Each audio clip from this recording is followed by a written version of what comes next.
into because the glory had filled the house.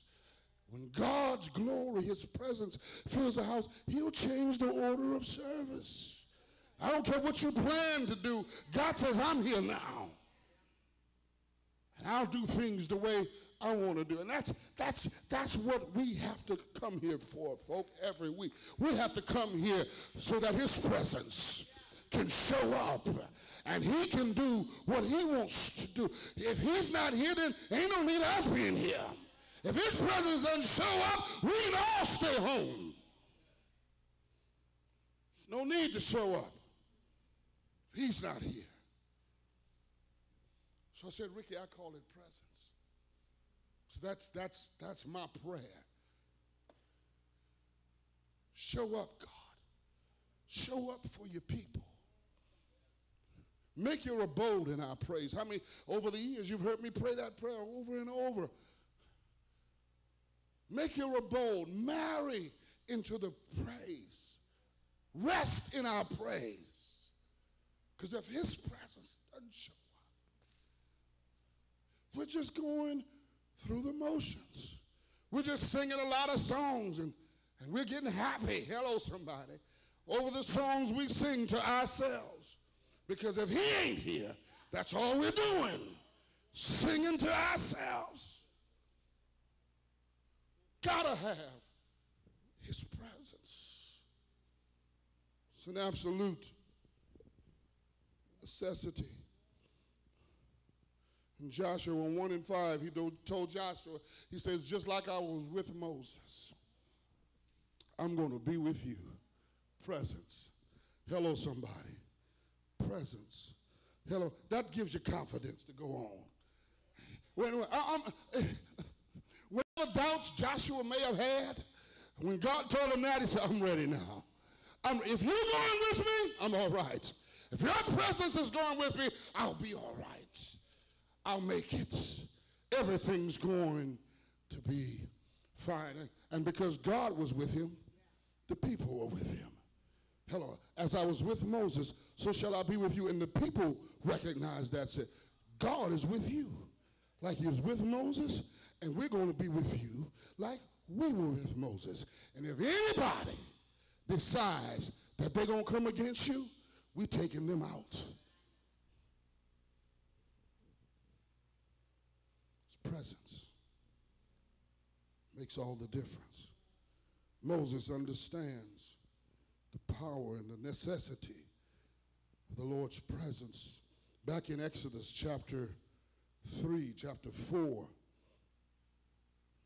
God told Moses several times when he was trying to make excuses not to do what God was calling him to do.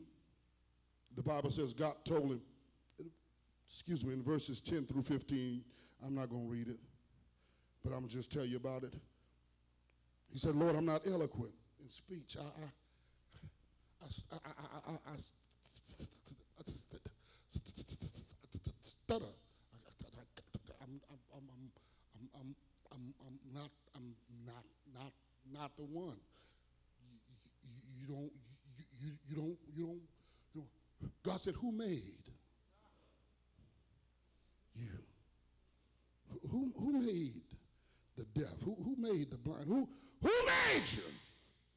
Don't you know I know all of that already? It doesn't matter what your condition is. If I'm with you, I'll overcome all of that. So he told Moses, he says, I'll be with your mouth. Wherever the problem is, I'll show up right there. And I'll correct whatever is wrong. Whatever is out of order, I'll put it in order. Whatever is out of line, I made it all so I can take care of it all. I'll be with your mouth. As a matter of fact, Aaron is coming up the street. Go meet him. He'll be your mouthpiece, and I'll be with his mouth. I'll be with both of you. to accomplish my purpose and my will, folks. When the presence of the Lord is with you, it doesn't matter what the task is. God will see to it that you accomplish it. God will see to it that every enemy that gets in your way, hello somebody, is taken out and taken down. It doesn't matter how strong he is. God is stronger. Doesn't matter how big he is. God is bigger. Doesn't matter how bad he is. God is better.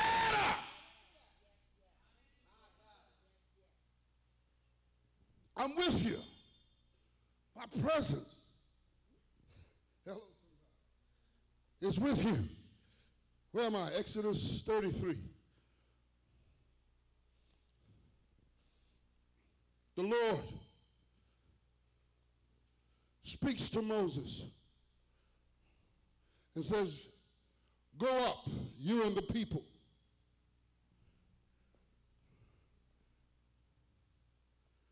That I brought out of Egypt, go to the land that I swear to Abraham, to Isaac, and to Jacob. He says, and I'm going to send an angel before you. I will drive out the Canaanite and the Amorite and the Hittite. I'm in verse 2. The Perizzite, the Hivite, and the Jebusite.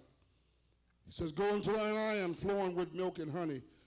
For I, here we go, for I will not go up in the midst of thee. Thou art a stiff-necked people, lest I consume thee in the way. Now God had an issue with the people. He said, I'm not coming in that mess. I'm not dwelling in that mess. I want you to go forward. I'll send an angel to go with you, but I'm not coming in there. He told it to Moses, though. Hello, somebody. He told it to Moses. And see, when you got relationship, I'm going to be a preacher next week, Brother Rich. When you got relationship, stuff can happen. But God, hello somebody, will embrace you and he'll do what he promised he'll do when you repent and ask him to move on your behalf. He told it to Moses. He told that to Moses. He was in relationship, in covenant with Moses. Now, the news probably would have taken other folk out like it did the children of Israel.